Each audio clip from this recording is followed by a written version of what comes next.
মানুষের মতোই চাকরি করবে রোবট, এমন কথা তো আগেই শুনেছেন।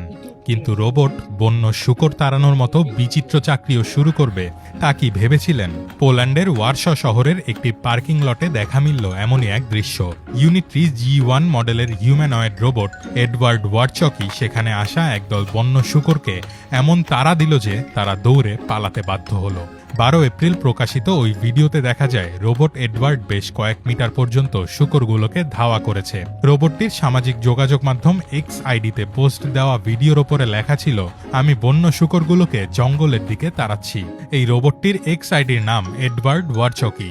এমন রোমাঞ্চকর আরও ভিডিও পাওয়া যায় তার আইডিতে।